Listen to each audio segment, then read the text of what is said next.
So here was Sinn Bodhi, which it's kind of funny how we've known each other this long, and this show's been going on for so long, and I've never had you on before, but now's the time, which is very cool. And we can just go into this. The other day I was looking at Instagram and you were talking about PowerSlap, and I was like, do you have an affiliation with PowerSlap? You said, yeah, I'm booking it. Like, what? First of all, how do you get the job booking PowerSlap? Let's talk about this new sport being PowerSlap. So trying to find where to start. This sort of it kind of came out of left field. Let me just start by saying that after talking to Dana White and his business partners, they were super cool, and the most important thing to me about this gig was, as a pro wrestler, as you know, opportunities don't grow on trees, and to steal a Gangrel line, I owe wrestling everything. It owes me nothing, but there's opportunities that are maybe just never given, and all that woulda, shoulda, coulda stuff. I'm not a crybaby. I work really hard, and I just want to feed my family and live my dreams. But opportunities are dangled like carrots. They're taken, they're given, all that stuff. Sure. So the coolest thing for me, and I'm sorry to round the block to cross the street on this, but is being able to give other guys opportunities. That was like the coolest thing for me to do, because again, like me, just like any other wrestler or probably anybody that is following the dreams, they have their own weird baggage about this, that, and the other, so like in some ways, I feel like the Carl Perkins to a bunch of Elvis Presleys in pro wrestling. I'm like, well, I kind of wrote those songs first, and then they put them on TV, and they made them, they made a lot of money off of them, and I'm super cool for that. But I'm like, what about little old me? I'm tired of being bright and visible. So I thought, when I can actually be the guy giving opportunities, that was a whole other level of existence I just didn't fathom until I kind of had that position. So I started kind of cherry picking my calls before I posted that sort of open, like, hey, if you're interested in this, message me. And then my phone started binging and dinging like a epileptic pinball machine. So that was really cool to see the people that were interested in all that stuff. But so the opportunity thing is the coolest part for me, and I'll explain why.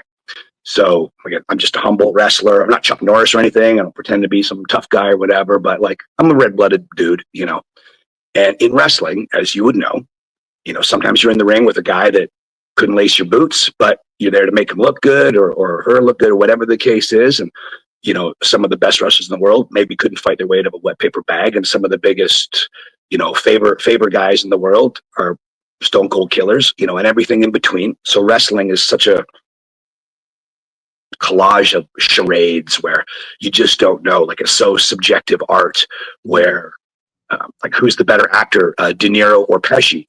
It's whoever Scorsese wants to push as the lead, so whereas this is like, are you a better wrestler than me because you've got more yards run or more RBIs or more goals or whatever? It's subjective art. So this, your destiny is literally and figuratively in your palm of your hand. So I think that's cool. So you want so let's talk about this. Really, you said when you talked to Dana White, how did you strike up a relationship with Dana White to start getting involved in this? So I guess they were interested in looking at potentially bringing in some wrestlers for this, because they figured, like, wrestlers are trained for impact. They're used to jumping off of tables and ladders and chairs and doing all sorts of crazy stuff, and they're sort of flamboyant characters. They're good TV, they're good on the mic and all that kind of stuff. And then they figured, okay, who is in the trenches? Who sees all these guys on these indie levels weekly? And that was me. Like, I think I'm literally the Bull Durham of pro wrestling right now. I fly out somewhere, I go to some city, I wrestle on some show with some good guy or some bad guy, and I tell them more of this, less of that, tighten this up, loosen this up, try this, try that, do a seminar, and then I fly away and I go to the next place.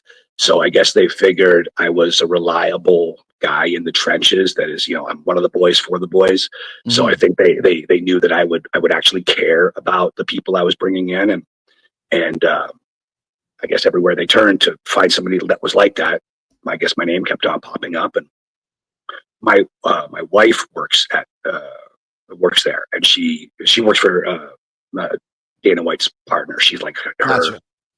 She is kind of like, I don't want to say assistant. I'll say she is the Alfred to his Batman. Like she's just trusted to handle whatever she needs to handle. Like she is the go-to person. And so I guess when the job became available, she's just like, if you're looking for a wrestler, what about my hubby? Mm-hmm. And then so Because they you've been in Vegas for years, and you're training guys, and you're Yeah. working. You've had companies there. You've done kind of a little bit of everything in the wrestling business. I'm a jackass of all trades. Yes. Yeah, exactly. Yeah, but yeah, I mean, I've coached at the PC. I've done seminars at every wrestling school from Ricky Morton School to Dr. Tom School to Al Snow's school, et cetera, et cetera. Our school this week is hosting the WWE ID tournament at Future Stars of Wrestling. So shout out to you, Rocky T. But so I think they knew that I was a reliable guy. As much as knowledgeable, they knew I was reliable. They knew I would give a shit about whoever I was going to bring in. And again, just the opportunity, just a pure opportunity was the coolest thing to drive me into this. Got it. So you got to get up pretty late in the day to fool me, Nick. It's Sin. I was thinking Booker in wrestling terms, but you're booking guys to be in the fights. Yeah. Yes. That's the Booker part of it. Gotcha. So yes. Now it all has clicked in. So now you have to go and basically scout competitors to be in PowerSlap. I'm scouting guys, bringing in guys, and then the next kind of phase is putting those matchups together. Who would be good with who, and again, it's legit. So so it will be sort of like physically who would be good money against who, So it's like being a wrestling booker and maybe a boxing promoter all at the same time, but understanding your fighters, knowing which guys and girls would draw best against each other, So I think they figured, just again, jackass of all trades, I guess they figured all these checks I checked. So they figured, okay, here we go. Let's do it. So we met up, we got along great, and off we went. Let's talk about PowerSlap as a sport. So obviously we've seen it a few times, and this is as a layman, not really watching a lot of it. And then you can tell me the more intricacies of it. Sure. Sin and Chris stand there against each other. You slap me in the face. If I don't pass out, I slap you in the face, and you just keep going until someone gets knocked out. You get three rounds, or unless one of us, takes a nap in the mid beforehand. Yeah. It seems like the sport, obviously, it's almost like a sumo wrestling match. It lasts seconds. Yeah, but the guys have a minute to sort of get their act together in between slaps, and but I just, again, not even just let's put the opportunity aside. Let's just say the purity of this. It just mano y mano, or womano y womano. It just let the better palm of your hand win. And it just, all bets are off. It's just pure competition. So I think it's really a cool deal. And I was so surprised. I will tell you, I'm not going to bury anybody. That's not how I roll at all. But it was so interesting to me during the course of many conversations in the last couple of weeks. Who was a sissy and who wasn't? That was so amusing to me. And again, I just saw this little clip of, I think it was Raquel Rodriguez smacking two girls backstage. I want to say Carmella and some other girl. I mean, and she hauled off and unloaded on these two girls, and then Uso swatting Gunther. My bad. Yeah. And I mean, he swung for the fences. It's nothing you wouldn't do in a match or in some pre-tape or something. Like, I've seen Stephanie McMahon haul off and clobber a wrestler. Yeah, there you go. This guy right here. Stiffest finish in the business. Right. So it's like when you leave your house, wrestling or otherwise, there is a reasonable expectation of danger. So like, if you can take body slams and pile drivers and catch or give dives or do whatever, like, I don't see what is so more dangerous about this. Guys are blowing up their back or their knees or this or that or the other, following their dreams. And I get it. I'm a pro wrestler, and I had naysayers from the very beginning. Like, when I started, I'm 6'1", I'm 240 pounds. And people would be like, aren't you a little too small for this? Or why do you want to do that? Aren't you going to get hurt? Like, Misery Loves Company. Like, all the people that didn't want to follow their dreams, they want to like pull you down, So with this, like, what if I get hurt? Like, well, what if you leave your house and a meteor hits you, or you get hit by a bus, or cancer gets you? Like, yeah, like live your life. Don't be bubble boy, or bubble girl. I mean, mostly the dudes. It was more of the guys that were kind of. Some of the guys were a little bit antsy, and I talked to a bunch of wonderful dudes and girls. Like, so there's awesome. I'm not healing on anybody. Like, everybody's got the right to be like, yep or nope. It's no problem. And some people had like injuries. They were like, I am injured. Like that. Okay, no problem. But is there a strategy to power slap, or is it just who's the toughest to be able to take a smack to the face? I think, in my humble opinion, in anything, in anything shoot, like, I think me and Edge side by side have been in more bar fights together, just bouncing, right. And not that we're ninjas or anything, but just whether you're boxing or you're in a bar fight or you're in a karate tournament or you're in an octagon or whatever, of course, training, of course, your physical, whatever the universe has given you, whatever you've earned, how much you train. But I think whoever's got the bigger dog in the fight, like, that's who's going to win. Like, if you and I are going to go outside and have a fist fight, you might know this and I might know that and whatever, but who's going into this want a little bit more? Like, did you do something awful to my family? Am I in the red like that? Like, am I looking at you like I'm going to eat you because I don't know, you ate my wife and you made love to my car, and then now I'm really angry and I've got to beat the shit out of you, and you're just like, I don't care who this guy is, whatever, it's just some jabron, so whatever. So maybe your heart isn't in the fight as much as mine is, or vice versa. Right. So right. I know that sounds maybe silly or melodramatic, but really, like, the one with the more dog in the fight, in my experience, is 9 out of 10 times the one that's gonna win. Is there like, obviously it seems like if you're getting slapped in the face, you can break someone's jaw. You can maybe give someone a concussion. Sure. Those types of things. Sure. Those are all reasonable expectations of danger, but so far not a jaw has been broken. Oh, wow. There has been very minimal head injuries, no popped eardrums, no dental work, no cracked orbital sockets, where all that stuff can't be said for pro wrestling. And I'm not healing on pro wrestling. I love pro wrestling. Of course. But I think one dude actually broke his pinky giving a slap. And I actually, he wasn't even slapping a human. I think he was like slapping one of the practice pads that have like the pressure sensors in it. So again, compared to the injuries that, we can possibly sustain, in a squared circle, I think, your chances of being fine are just as good as in anything. Look at a construction worker, one false move and, but even in wrestling, there's been plenty of times when someone will pop an eardrum from getting slapped in the face. Your equilibrium goes off, that sort of thing. So we haven't seen that in PowerSlap. Sure. So on that note, I remember I was at a show just 100 years ago, and some little 100-pound valet slapped some big old 300-pound dude. Nobody told her how to do it. She didn't know. She didn't think to ask. The guy was maybe just too green, didn't think to explain it to her.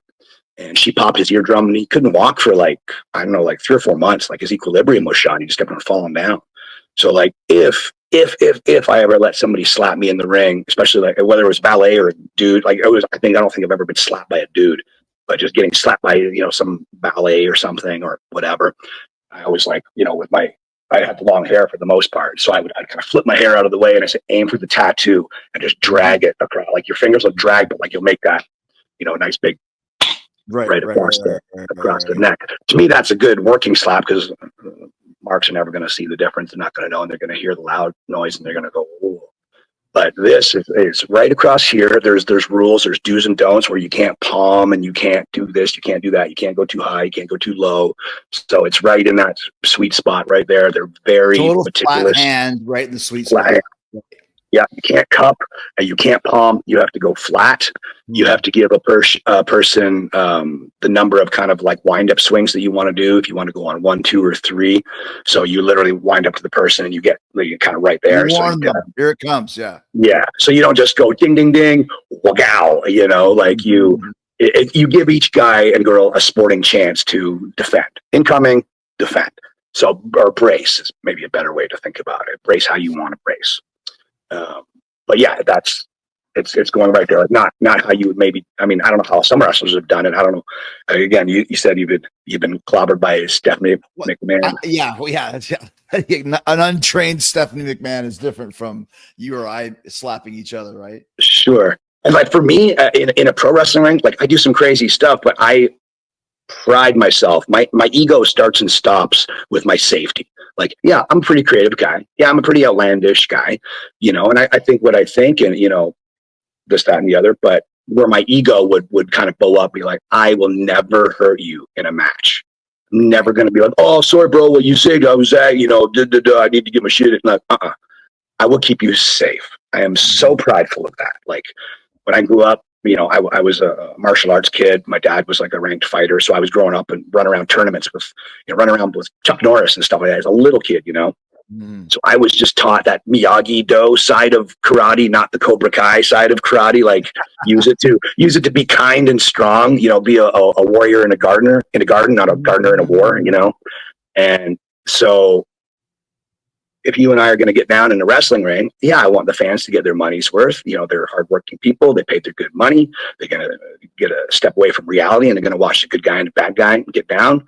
And it's our job to put smiles on faces and let them escape life for a second. All right. There are times in our lives when you just need to talk to someone, but the process of finding a therapist can be very, very overwhelming.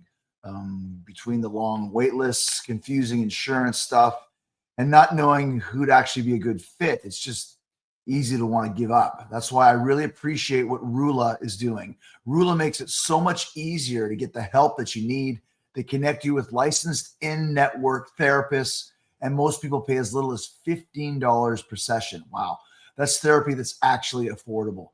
They have over 15,000 vetted providers across more than 100 specialties, and they'll match you based on your needs, whether it's anxiety, depression, life transitions, or even medication management. And the best part, you could be talking to someone in as little as 24 hours. So join the thousands who've already turned to Rula for support on their journey to better mental health and well-being. Getting started is easy. Just visit rula.com/Jericho today. When you sign up, they'll ask you how you heard about them. So please support our show by letting them know that we sent you, that Jericho sent you. It's a simple way to help us while you take the first step towards the care you deserve. Go to rula.com/Jericho. That's RULA, rula.com/Jericho now, and connect with a licensed therapist who truly cares. Your mental health matters. Please visit rula.com/Jericho. Well, let's talk about your pro wrestling career, Sinn. Sure. Because, and you did mention Edge. You guys did basically start together, or grew up together at least, in Orangeville in Canada. Yeah, we didn't start together. We grew up together, and Right. Adam won that infamous essay writing contest, and he got to train with Hutchinson and Siki. And then Adam kind of had this growth spurt in high school. Like we were all runts. And then all of a sudden, it's like he was eating his Wheaties or something. And all of a sudden, he was 6'5". Like just, we blinked and he was 6'5". And me and Jay, Christian, we were both these brunchy little dudes. And then we kind of had our little growth spurt, like at the end of like high school. But so like going into high school, I think I was like 5'5" or something. And coming out of high school, I was 6'1". Wow. And Yeah. Christian's about my height or so, maybe a hair taller. And then Edge is like, yeah, he's like 6'5". So he started first. And so he was a few years ahead. And then Christian and I, we were thinking about going to trying to go to Ron's school. And we thought, well, if we get into college, okay. And if we don't get into college, we go to school. So I got into college and Jay didn't. So Jay went to school first. And I was kind of a naysayer about it because at that time, neither of us knew really anything about cruiserweight wrestling or lucha libre or any of that stuff. We just knew WWF. And we knew like some of the NWA stuff from magazines, from like Pro Wrestling Illustrated and stuff like that. Just because what TV we got, up in the snow, up in the snow belt of Canada. So we only knew what we knew. And then when Jay went, I was just like, man, he's going to get crunched. I hope he's okay. And he did really good, and he was awesome. And I just thought, well, if that little pipsqueak can do it, I'm going to do it. We're about the same size. I'm maybe even bigger than he is. So if it wasn't for Jay, I probably wouldn't have not done it. Not because I didn't want to. I just saw it like when you're growing up, watching it the way we did, we thought you had to be 7'5" just to be a referee. So, but Jay's, but 6'1", 6'2", 220 pounds, whatever he is. And again, we thought like that's little for being a pro wrestler. Maybe it was back in the day, maybe not so much now, but back then it was just like, I was just, well, when I went to Hutchinson School, I was the second smallest person in the platoon. And again, 6'1", 240 pounds. And the only person smaller than me was Trish Stratus. And she had, I think, bigger balls than all of us put together. So there was that. So you start kind of on the independent Canadian scene around Ontario area? Yep. Trained with Hutchinson. And then I just, the first person other than Hutchinson I worked for was D'Amore. I think Christian actually called him and was just like, hey, would you take my buddy? He's an idiot. Help him out. And so D'Amore was like, no problem. And so I wrestled D'Amore, and again, I was just green as goose shit, and he was patient, and he taught me a lot, and he was super cool about it. And from there, I just started traveling. And I was like that Bugs Bunny cartoon where you just kind of was all over the map, you know, you just zipping and dropping all over the place. Just slept in my car. I had a World Atlas. I had cans of tuna. I had a thermal sleeping bag. Sometimes I'd have to kick my door open with like a foot of snow on top of my car motel, you know. And I just learned and I learned and I learned. And I think I always, whatever stage of me I was, weirdly like a Chris Jericho or maybe like an Undertaker, I was always me. I was just different versions of myself. Like I always wanted to be different. Just I got bored and I wanted to evolve. But whatever version of me I was, I think it was visually interesting enough where promoters would go, okay, this is just another, you know, cheap indie guy, but he looks interesting. So I could put him in with a Greg Valentine or a Kamala or a King Kong Bundy or a Jake the Snake or a whoever. And it won't look like a legend and a meal. It'll look like a good guy and a bad guy. And that way I only have to pay one WWF rate and one indie rate. And I never complained about travel. Like I would call a promoter, be like, you know, a promoter in Detroit, in Tampa, in LA, in wherever, and be like, I would love to be on your show. Send them an 8x10, whatever. And they said, okay, you look cool. Come on down. And I would just get myself there. So I just traveled in that car. And when you're wrestling all these WWF, WWE legends, NWA legends, like how do you not learn? Right. How do you not learn when you're in there with Ricky Morton or Robert Gibson or the Road Warriors, the Steiner Brothers, or Boogie Woogie Man, Jimmy Valiant, or Jerry Lawler? Like, how do you not learn? So I think, again, maybe full circle to how our discussion started was like, you know, as a pro wrestler, knowing that, you know, I'm in the field all the time, like every week I fly somewhere. These young guys, when I'm doing like a seminar or just in a match with them, like I'll tell them like, hey, if you study game tape, like you watch old school stuff, you watch new school stuff, whether you're watching AEW or WWE or TNA or NWA, watch just as much of the old school stuff. And when your eyes see it, you perceive a little bit. When your ears hear it, you perceive a little bit, but you can't touch it. That's the missing bit of YouTube or watching anything on TV. So I think when you're wrestling somebody like me, and you're a perfect example of knowing this, is like that touch is such a weird illusion where it looks and it sounds what it is. So if you're wrestling me, you're kind of getting by osmosis what it feels like to wrestle a Rock and Roll Express or a, you know, Jerry Lawler or something like that. Like, oh, that's what that feels like. You know, like, oh, I thought it was supposed to be so snug. I'm like, relax. I owe you money. Like, lighten up, dude. Like, we can work if you let me. And so I think over the years, I've just gotten to be able to figure out how to get inside the heads of young guys that are excited and they think they know what they know, and how to not condescend them, but how to put them on a path where, like, they're in the ring finally with a Chris Jericho or somebody like that, then they're not going to do something dumb, and they're going to take care of you, or they're going to know the right way to do it. So I guess maybe I'm a carpenter, in using an old school term, I guess. Sure. Maybe. When you were working with this list of legendary guys that you mentioned, was there one or two of them that gave you the most amount of you know, advice and information? Well, that would definitely by a landslide be Jake the Snake. Like he was sort of, okay. Yeah, he was sort of I mean, he was my idol growing up. Like I remember sitting on the couch trying to stay awake with Adam and Jay, trying to watch Saturday Night's Main Event, and all of a sudden, out of the blue, Jake DDT Steamboat on the concrete, and those two little wieners cried, and I was just like, I'm like, I want to be that guy, not that guy, you know.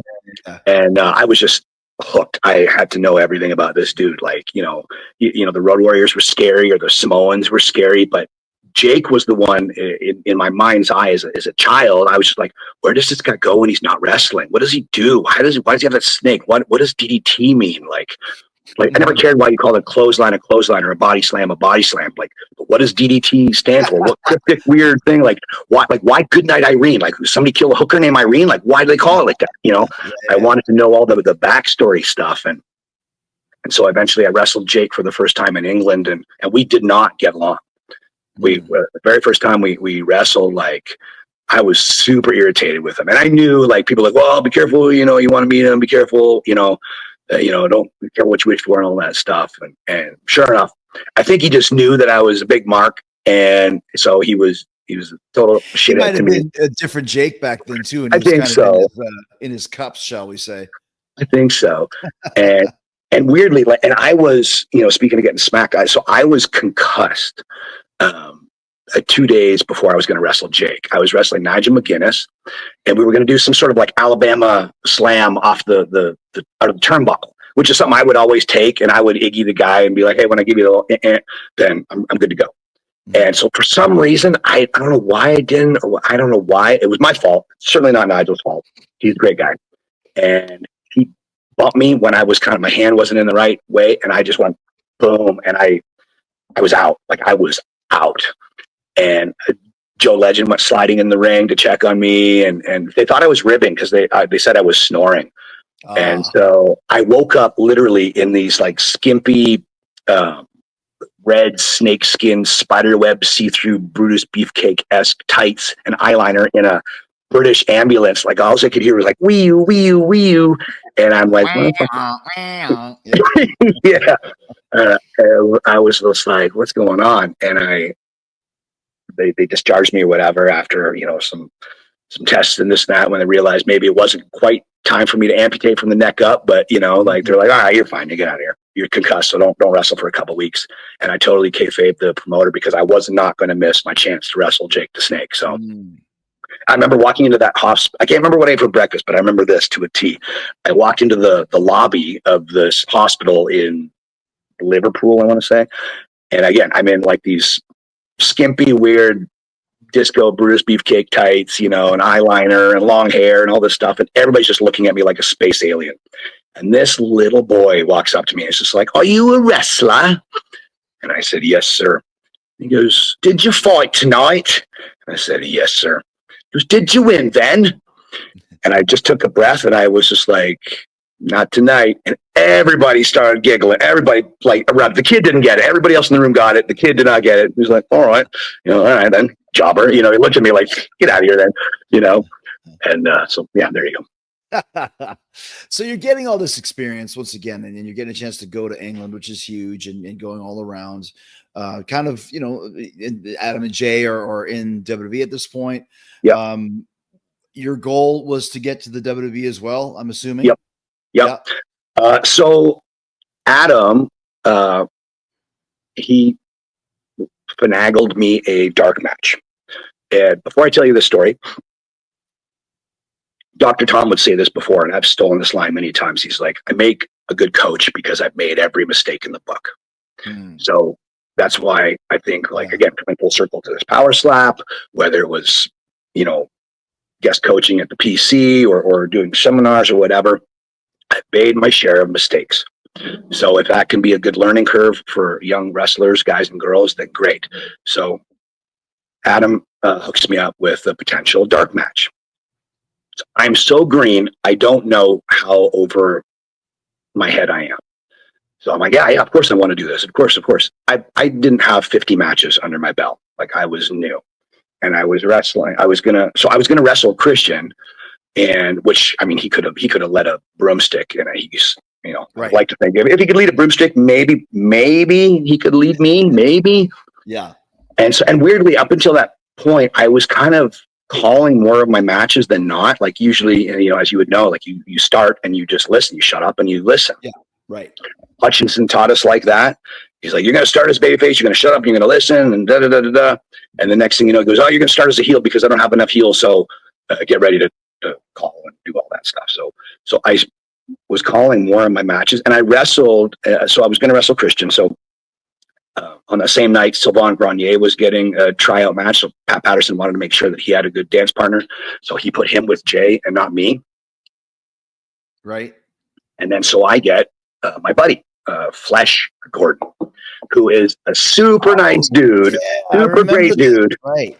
Yeah, but maybe his wrestling skills aren't awesome. He looked like $1 million. Like he looked like some sort of like Flesh Gordon. Flesh Gordon. And he just a funny, sweet, high energy, awesome human with 2 left feet and like I wish I had his physique. I wish I had half of his physique. Like he looked awesome, you know. Yeah. And so we get out there and I was nervous, but I looked at the crowd and I was just like, this is awesome. Like I was putting all those butterflies in my fuel tank. I was good to go. And Flesh looked around and he was like, I think scared nervous. And when you get that nervous, like you get deaf and you don't listen to call, like I could talk to you like this. And he's just like, ah. And I was just too green to not know how to cover that up. Like now I could work a guy like that in my sleep. I do it all the time.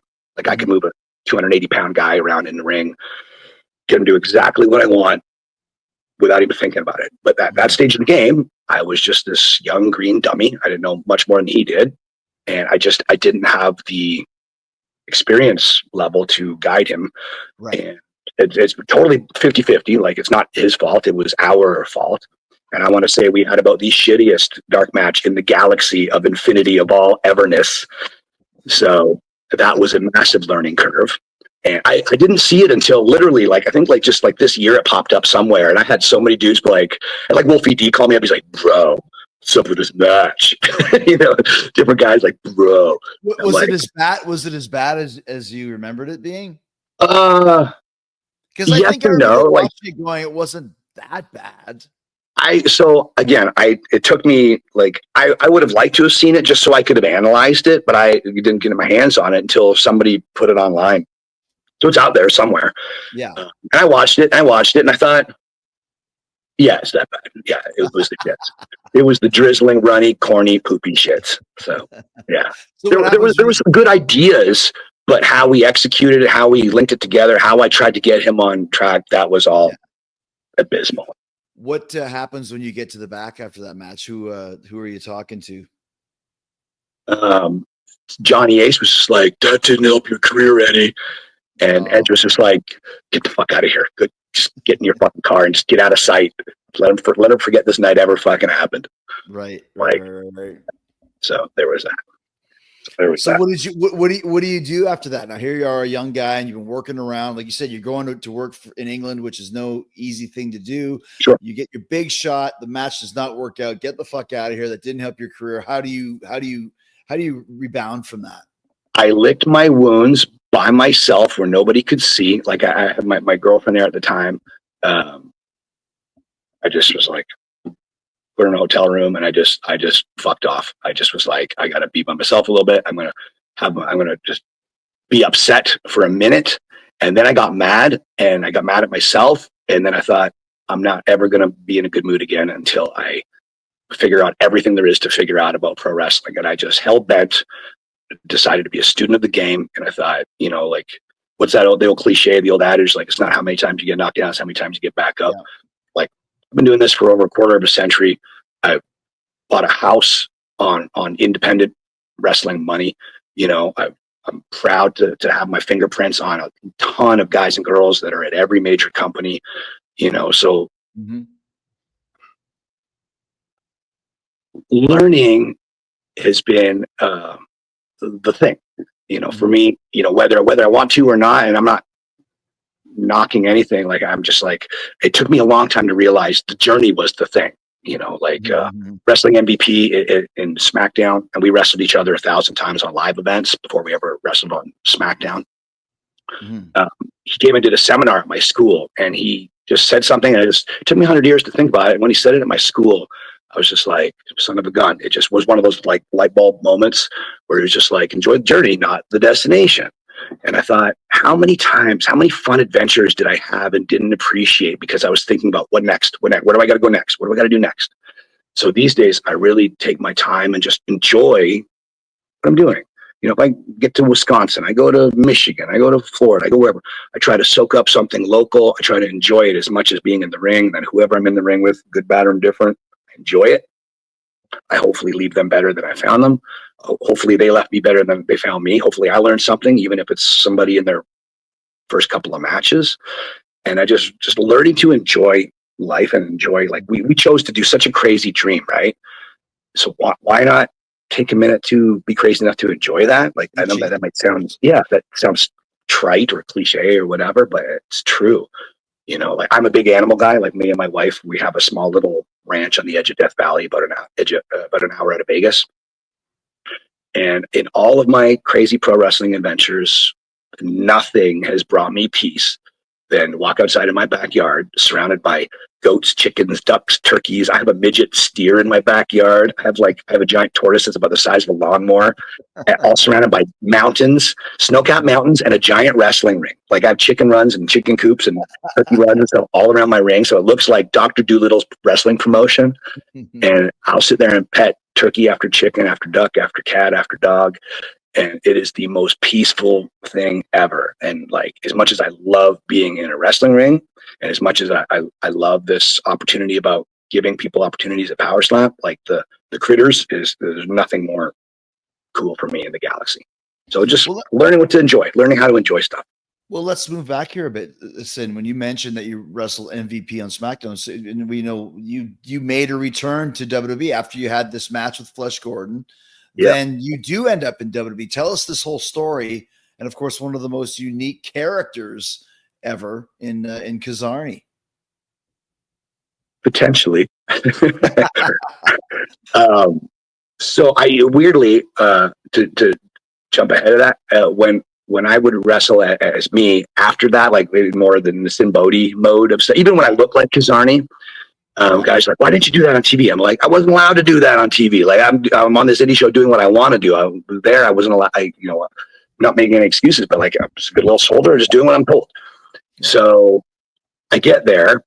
So the way that I did get there was I was wrestling at OVW for Al Snow and Danny Davis. Right. And, so Rip Rogers, Al Snow, Danny Davis, and Robert Gibson were the coaches at the time. I was wrestling there. And so I was just coming back from England, and I was on the fence of like, do I want to just move to England and wrestle there full time and wrestle in Europe and kind of go that Joe Legend route, or do I want to play my hand and see if I could go to OVW, because I know like maybe Vince watches that TV and that might be a good chance. And I'd wrestled Al Snow a bunch of times, and he was just like, dude, you're really good. Don't worry about that stupid dark match. Like, you are really good. He goes, I think you would be really good at OVW. Why don't you come there? And I can kind of put you with guys now that I can pay attention to other guys. If I give you somebody to pay attention to, you can kind of help divide my attention on guys. You player coach guys, and Vince is watching those TVs, or somebody's watching those TVs. So your chance of getting picked up is as good as any. I said, okay. So I thought about it. At that stage of the game, there was that weird bad taste in your mouth. If you were an indie guy and you just looked at some of these OVW guys, you just saw a bunch of these like gassed up dudes that never were on indie shows. Now they just all of a sudden, maybe they just couldn't, they blew out their knee on a gridiron or something. So now they're there. So their part wasn't in it because it was option number 2. And then all those guys were looking at us indie guys like, oh, these scrawny little scrubs, what do they know? We're a good pro athlete, So I think there was a massive divide in talent back then. Right. And so I didn't know what I wanted to do. And so I called up Al. So I made my decision. I called up Al, and then I couldn't reach him on the phone. And he was awful at getting him on the phone. And his phone message at the time was that Quagmire from Family Guy or whatever. Yeah. And so he's like, leave me, whatever. It was some raunchy message. It was some giggity, whatever. So I'm like, in this normal voice, I was just like, Al, I'm an 18-year-old girl. I'm really interested in learning how to wrestle. Call me back. And he popped and he called me right back. And he's just like, get your ass down here. He's like, sorry, dude. I'm terrible on the phone. I've got a million things juggling, whatever. I said, okay. So I get down there. 6 months later, I get hired, and I'm walking through. I didn't know I'm always hired yet. I walked into the studio, and like, they're all little kids. Danny Davis is like a giant little kid. He's like, I'm like, hey, Danny. He's like, I'm like, somebody feed him some weird cookies. Like, what's going on with this guy? He's just like, see that light bulb? And I'm like, what? He goes, you get it. I'm like, What do I get? You and you just walk away. I wouldn't say nothing. And then I see Robert Gibson, who is again it's like Ernie and Bert, just like. And I'm like, what the fuck is going on here? And then Al Snow, same thing. And I'm like, what the hell? And then Al's like, oh, there's a call for you in the office. And it was Nova. It was Mike Bucci, who was the hiring guy at the time. And I guess I was Mike's very first hire. Oh, and wow. Cool. Yeah. He was like, hey, so you got the job. And I'm like, I was just stupefied. Like I didn't know what or how to react. I was just like, okay, like I appreciate compliments. I take shitty compliment. Like I'm the most terrible compliment taker of all time. Like if you gave me any compliment, I'd be like, thanks. I'm like Ricky Bobby. I don't know what to do with my hands, Yeah. So put me in a ring, put me in clown paint and a butcher's apron. I'm comfortable. But as Nick, sometimes I'm kind of awkward and I'll say dumb shit when I feel uncomfortable or nervous or something. And I didn't know what the hell to say to him. And he goes, would you like to stay in Ohio or in Louisville, in Ohio Valley, or would you like to go to Florida? And I totally would love Florida because I grew up, visiting my grandmother there when I was a little kid. I'm a total beach bum, F the snow. I'm a saltwater palm tree guy. And so I was like, well, Florida sounds good. He goes, yeah, you have no choice. You're going to Florida. So pack your fucking bags and get your paperwork together. We'll send it to you and get your ass down to Florida. And I said, yes, sir, Mr. Nova, sir. And I did. Yeah. And that's how that went. So that's how I got to OVW, got me to WWE. FCW. And so then I saw FCW. And so I spent time with Dr. Tom and Steve Kern and Steamboat and Dusty. And Dusty was really pivotal for me down there. Like, so those Kizarny vignettes were not, I was fully appreciative of them, but I was not a fan of them because it wasn't me. Like, yeah, I'm a legit circus strongman guy, but how they wanted me to do that was like, just, it felt weird, and Vince wanted me to be a babyface, which I just didn't see that at the time. Like now I'm weirdly as creepy and all as I get all dolled up, all John Wayne Gacy'd out, 9 out of 10 times I'm a babyface, but I can do that in my sleep now. But up until that stage of the game, I was 9 out of 10 times a heel. Cause again, I was that indie guy that would get, thrown in with the Road Warriors or the Steiners or the Rock and Rolls or the Lawlers or the whoever's, so most of my experience was a heel. So I had to really kind of mind myself into thinking, how am I going to turn this around so quickly? And my quick answer was just like, I know what I need out of my babyface. I'll just give my heel that. It was just plain and simple. Like I'll feed into interesting places. I'll sell. I'll do this. I'll do that. I'll constantly give them some fight.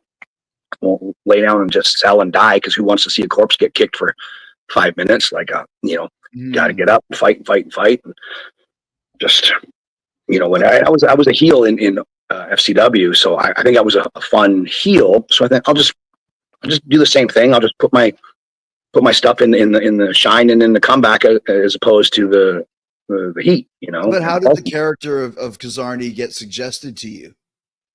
So when I had my sit down with Vince, I used the word carnival just because I knew, pro wrestling originated in the carnival. A bunch of people had told me, from Dr. Tom to Jake the Snake, Dusty, all these guys said that Vince was, really liked the carnival stuff and was intrigued with all that stuff. So you're having a sit down with him to kind of have a little conversation about your personality or something like that? Yeah, he wanted to see what he wanted to do with me or whatever. Right. And so I use the word carnival. Usually I would say sideshow or freak show or even circus, but I used the word carnival. And I saw the little hamster in his wheel start spinning and, oh, really? Okay, that's interesting. All right, let me think about this. And so like the next day I was standing at ringside and he comes over and he was just like, can I talk to you? I'm like, yeah, yeah, you could talk to me. And he's just like, got this idea. Arena somewhere. Yeah.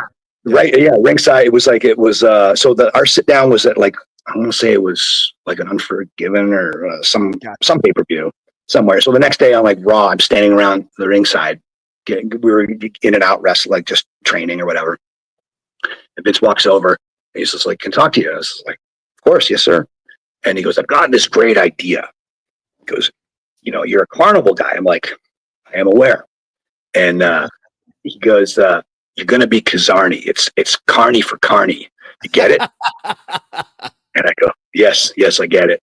And he goes, "Can you speak Carny?" And I think I made the mistake of saying, "Yes, this is Kizan." And he goes, "Good, then you're going to cut all your promos in Carny." And I'm like, awesome. So I get back to Florida, and Dusty was so funny about it. He's like, "Baby, me and Bear Windham, we was up in Gorilla, and we was trying to hit the buttons and hear the microphones. We want to hear what you and Vince was saying and all this stuff." And he goes, "So what happened?" And I go, "He wants to call me Kizarny." He's like, "Oh, you fucked, baby." I'm like, "Thanks, Dust. Awesome." So we started working together about trying to figure out what we need to do. Again, I had little Ron Hutchinson on one shoulder, like saying, "Do what you're told, make it as best as you can make it." Like, you have no, street cred to squawk about anything at this stage of the game, whatever. Yeah, she's so probably right about it. Yeah. Right. You like, do what you're fucking told, do it as best as you can do it, go from there. So I said, "Of course, yeah, no problem." So the way Dusty and I how he was producing me in Florida was, I would say, a very sort of somber Jake the Snake promo. I'd be calm like Chris Jericho, I'm coming to do this and do that, blah, blah. And then I would outro with some nonsensical sizzle, sizzy, shizzles by the sizzy, shizzor, something that made no sense. If you got it, you got it. If you didn't get it, you didn't get it. But it would just be an outro thing. It would just be a little bit of ketchup on the burger. And people thought it was creepy and they liked it and whatever. And then when they brought me up to do the vignettes, they were like, "No. Vince wants you to be a total babyface." Dusty's like, "How the fuck is motherfucker gonna be babyface?" Like, okay, whatever you want, And so when we did the vignettes, when we filmed them, like, it was all filmed in one day. So like, I wasn't backstage at SmackDown. Like, I was either in FCW, and then they sent me to World of Wonders to a very good friend of mine, rest his soul, Ward Hall. And we filmed all this circus stuff. And Vince was just like, "Film a bunch of shit, get it in the can. We'll just chop it all up and we'll see what we got." Like, that was literally the direction that we got. So I said, "Okay, yes, sir." And so I did a bunch of the stunts that I would do, feats, whatever you want to call them. And when Vince saw it, he's just like, "I can't fucking air half of this stuff. You're going to scare the shit out of everybody and whatever. It's way creepier. Like, you're a babyface." I'm like, "You told me to do what you want, like what I do." Yeah. Like, that's what I did. Like, I'm eating fire and I'm putting my hand in wolf traps and I'm on beds of nails and Because you're a legit circus sideshow freak, shall we say?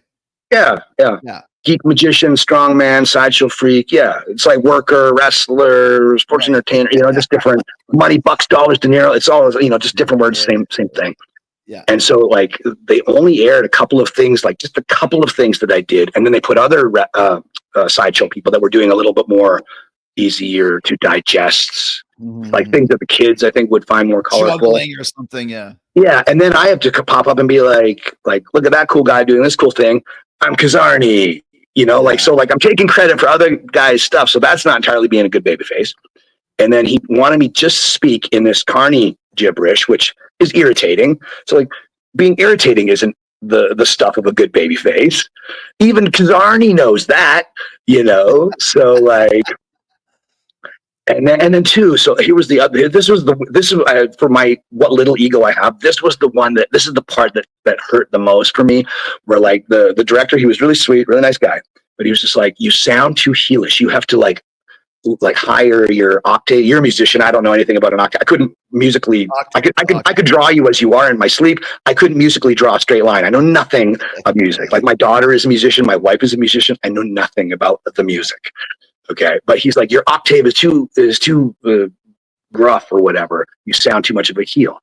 So I'm like, "Okay, well, I'm Kizarny." He goes, "No, more." I'm like, "I'm Kizarny." "No, I'm Kizarny." And the next thing you know, I sound like Ren and Stimpy or something. Like, "I'm Kizarny," and then I'm talking this gibberish, and I'm just like, "Oh my god, golly," Like, I said, I do not sound ominous at all, right. And so it was just, I don't know. When I hear it, it's like scratching the chalkboard inside my mind, or just like hearing this like Bambi voice version of like Bambi dubbed my voice over or something. And so, So that was the weird ego thing for me. The dumbest thing about my voice. I was so self-conscious about sounding like this little twerp, So there you go. But I guess I'm standing backstage, and then Vince realizes I'm not on the TV, and I guess he was he was kind of he wanted me on TV. So he yelled at the writers to like find a spot, get this fucking guy on TV now. And weirdly, to rewind, when I was at FCW, Vince was, I guess, getting guys brought up one after another, and they weren't cutting it to his standards or whatever. So I guess Vince had sent this like kind of ballbuster memo down to FCW saying, give me 5 TV ready dudes now, guys that I don't have to change, guys that can get on TV, guys that can be on the mic, don't change anything, give me them.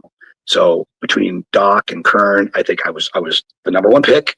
Then secondarily, Ziggler, then Jake Hager, then Byron Saxton, and then Steve Lewington, who was this big, jacked up British dude with these tiny little hands, little T-Rex, little hands. All good, all great dudes. Yeah. And so they're like, well, as far as guys that can just work and just go, like, going back to that Flesh Gordon match, like, I was hell bent on learning everything about how to work, how to call, how to listen, how to plan out a match, how to call on the fly, like without any skeletal structure at all. Like, if you just said, Nick, go wrestle this guy, you got 60 minutes, call a finish, go. In my sleep, I can do that. Mm-hmm. I just didn't know how to do that when I was wrestling Flesh Gordon. So Dr. Tom was just like, if you want somebody that can call, if you want somebody that can just purely just go and work and get somebody over, Nick's your guy. So I got called up, and then I had my meeting with Vince, and then he changed me so I was Sinn Bodhi. I looked like Kizarny, but that was the version of me that I chose to look like. That was very Rip Rogers meets Michael Hayes meets Green Goblin meets Dee Schneider. I think that big red fur coat and the blonde hair, and all stay hungry, hustler Rip Rogers, all that kind of Freebird kind of a thing. So I chose to look like that. I did not pick the name Kizarny. Again, that's Vince's amazing idea. And so there you go. So how long did Kizarny actually last in the WWE? How many appearances did you have? So I wrestled in I think it was like a Money in the Bank qualifier, and I wrestled MVP on TV, and I had a couple I had vignettes on TV and a couple backstage things. Like I had something with Edge and Vicky Guerrero, which was amusing. It was just some throwaway thing because Edge was like, you learned such an old school way from so many old school guys. He's like, I don't think a lot of these guys in this locker room know how to work you. Right. It's like, I don't want to work you. I wrestled like the Rick Martells and the Bad News Browns and all these different guys. It's like, I know how to get you heat, or I know how to get you over, depending on if Vince wants you to be a heel or a babyface. And as I was figuring out how to be the babyface version of me, that's what I was figuring out at the time. Not knowing how to work I was on my way to having that, right. Whatever. But as far as just being something brand new, all of a sudden being the babyface, and again, to this day, like I've learned, like when I hear guys like, I'm a heel, I'm a babyface, I'm like, are you? Or like, or the situation sort of dictate what you are, Right. Like if you did something bad, you're the heel. If you did something good, you're the babyface. Babyface, right. If Chris Jericho is the meanest fucking dirtiest heel ever, if you save a kid from some other heel, you're instantly Robin Hood. So it's not like you've signed up to for your flyer miles at your heel club, like you're not an official bad guy, the Super Friends Legion of Doom. What evil can we do today? I don't think the bad guys think like that. They're the heroes of their own situation. They're just misinformed, So like Edge was I really need to work you to show everybody like what you can do. And we were going to, and then it got scrubbed last second because they wanted him to do something else for some bigger purpose, some main event thing, because he's the main event guy. I was just the new guy. So I just kind of got lost in the shuffle. And then, so then I was going to wrestle MVP, which was a weird setup because, again, I think Vince was wanting the writers to shove me onto TV. So MVP, that's as good as spot as we can think of this week, and he was on a losing streak, so he's a heel, he's gaining empathy, so it's the slow turn to a babyface, and then you want to bring this babyface who looks like a heel, so there's just all sorts of confusing sprinkled all over this just from the get-go. And I'm walking through Gorilla, and I look at Dr. Tom, And you know as well as I do, Dr. Tom knows everything in the galaxy. He knows everything. All the internet is in his head. All the history books are in his head. All the missed chapters of the Bible are in the good doctor's head. He knows everything about everything. And I looked at Doc and I was just like, the fuck? And writing gorilla. And he looks at me, he goes, no. You know, and I was just like, great. If the good doctor doesn't know what's going on here, then I'm proper fucked. So I just went out there and we had a good match. Like it wasn't a bad match. It was a cool match, but for a match, it wasn't the match that we needed. Like, I think in my humble opinion, I needed to kick the shit out of some really lovable babyface, like a Funaki or something. And let me start out as a heel, and then let me be a fun heel, and then they can flip me babyface super quick. Mm-hmm. Like I think that the crowds have advanced, and you know the wrestling fans have gotten older with time. Again, like when we were kids, the Super Friends made perfect sense. Yeah. Now it is a little sophomoric for us. So that's why when you watch these Justice League movies or the Marvel movies or whatever, like, oh, there's all these different. Batman is this dickhead billionaire, and you know, the Flash is like this ADD guy because he's going so quick, and Green Arrow is this, and Wonder Woman's that, where they all have their own personal problems, where everything's so much more complex. So I think what you did just wasn't what Vince was looking for in that character. Yeah, like I think as a kid, I remember being at Maple Leaf Gardens with Adam and Jay, and we watched Shane Douglas in a dark match. And we didn't know who he was at the time because he was brand new. He was, you know, he had all these abs, he had bleach blonde, mullet, shiny pink or orange tights, whatever it was. And we just cheered because he came out shaking his fists. Yeah. He was wrestling Brooklyn Brawler, and we booed him because he was the bad guy. And he was a shithead to everybody, like, you know, gimmick wise. So as a kid in the 80s, 90s or whatever, you're used to, like, you cheer for the good guy, you boo the bad guy, done. But nowadays, as you would know, almost like, you know, you could have a career villain. If he's in there with somebody that they don't know, well, they know the villain more than they know that guy. So they're probably going to cheer for him. Like, I remember learning this lesson wrestling King Kong Bundy. I was a babyface, and I went out there, and he's never been a babyface, I don't think, ever. And he was the headliner guy, and I was wrestling that night. They cheered the shit out of him. So he's like, kid, I think you're the heel tonight. I said, I think you're right, sir. Boom. And poked him in the eyes and did my thing, you know? Like, so you had to realize, like, you know, just because somebody is the good guy or the bad guy. And so for that whole Kizarny thing, it was just like, I wish they just let me start out to be and again, I'm a big boy. I made my bed and sleep in it. It's fine. I got no excuses. I'm fully appreciative. You did the best you could with what you were given. Yeah. And like, Vince's show, he's the guy signing the checks, his company. Like, if you wanted me in a Donald Duck suit, I would have done that too. You know, like if you wanted to call me John Travolta Dose, I would have been whatever the fuck he wanted, you know, just to be a good team player. And I appreciate squeaky wheel gets the grease, but I don't think I had the street cred. You weren't in that position. Yeah, you weren't in the position. Right. I just wanted to do what I was given and do it to the best of my abilities. And again, we had a good match, but it wasn't. I don't think, in my opinion, like nobody told me this, like they were happy with the match, whatever. But yeah, I think like, sorry. As I was gonna say, as we start to wind down here, do you think that Vince was disappointed in the character? Is that why he never gave you another chance under another name? Was there ever any words spoken afterwards? So after that match, I wrestled a bajillion like live events, and I wrestled MVP a ton. I wrestled Chavo, Brian Myers, just lots of guys, mostly MVP, but a lot of other, some other guys. I did that on live events. We always got a good review from the producers. We always got a good reaction from the crowd. And again, I was like this indie guy on this star-studded show of people. Like, I mean, they didn't put me as the curtain jerk or nothing, which I think is the best spot. Either the first or the last, to me, is the best spot on the card. The most important spots, right? Like, set the tone or you close it out. Yeah. And so I was somewhere in the middle of Triple H, Big Show, Undertaker, Hardy Boys, Edge and Christian. Just the list goes on and on. And so we would do a good job, and we would come back, and like, whether it was Steamboat as my producer or IRS or Dean Malenko or whoever, they're always like, good job. You can see them writing on little check on their little clipboards, whatever. Good job. The fans were loud. Like I can listen to the audience. I can hear them. They were always enjoying it. So I think like they didn't have any problems with my work. But as far as like why I got canned, I couldn't tell you to this day. I don't know, but I will tell you this: giggling with Norman Smiley as coach, like he was one of my coaches at FCW, and then coaching side by side with him at the PC, the WWE PC in Orlando. He kind of made this sort of funny comment. He was just like, "It's funny how they trust us to train their guys, but they won't put us in a wrestling ring."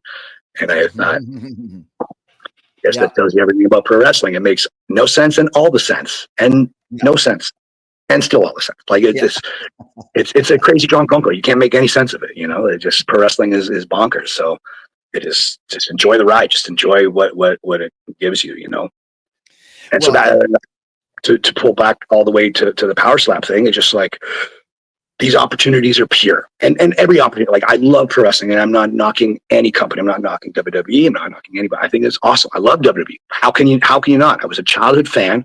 I got to, you know, exactly. Some of the other coaches there say, like, yeah, they were like, you followed your dreams, you lived there. Like it's like getting into the NFL. Like, last few things for you, Sinn. When you mentioned PowerSlap, what do you think the potential is? Because I know it came out first. You know, it was kind of all the rage, then it kind of pulled back a bit. The fact that now you're still doing this, and it seems like there's a little bit more potential here to continue to build this. Dana's not giving up on it, it seems. He loves it. It is his baby. He is super stoked about it. And that's why I think too, I think that's why I sort of popped up, because they wanted to really expand and broaden their horizon. They wanted to tap into a whole new other chunk of humans that might be good at this. Like they had some UFC guys, they had some just like, I don't know what you want, just civilian, just dudes and girls like this would try it. But I think with the pro wrestlers, and I'm not just booking I'm booking whoever. Like I've got a couple of good contestants. Yeah. Just good, solid, you know, athletes, people that you know, want to step up to the plate. And they're the ones that I've gotten, they bring so many different things to the table.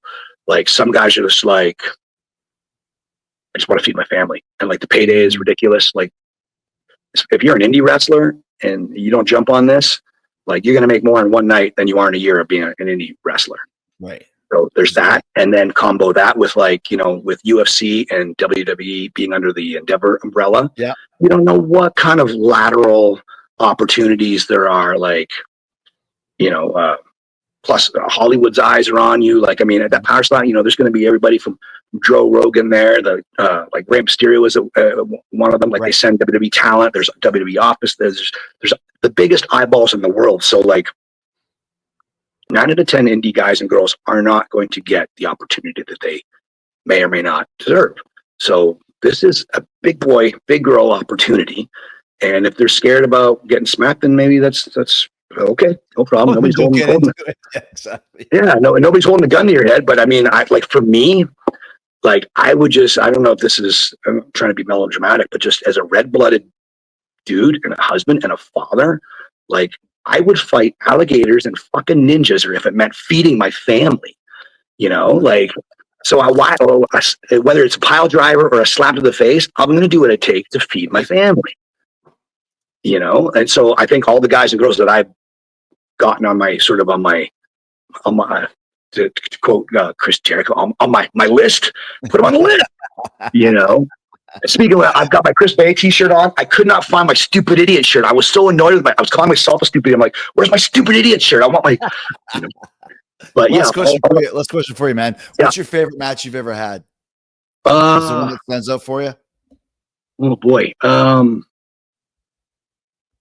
Yeah, maybe me and Gangrel in a Michael Jackson street fight match where we had our hands tied together and we were armed with machetes and they played Beat It in the background. That was pretty sweet. Seeing Gangrel as we were sort of wiggling and dancing and we're kind of juking and jiving with the machetes. And when we clanged the machetes, like you saw the sparks come off them. So people were like, holy crap. Like all the wrestlers were like, those are real machetes. I'm like, yeah, what do you think? They're sports entertainment machetes? Like they're not actors dressed up with machetes. Like the Warlord of Weird would only use real machetes. Are you kidding me? But yeah, I think David Gangrel is possibly my favorite opponent. Like we've wrestled, we've tagged. I've known him before I even set foot in a wrestling ring. We're good buddies. I think he's awesome. And yeah, I would say he's my favorite. I might not be his favorite opponent of all time, but he's my favorite opponent of all time. Well, dude, it's great talking to you, man. Congratulations on a great career and this new opportunity with PowerSlap, man. Well, thank you, dude. I appreciate it. Thanks for having me on.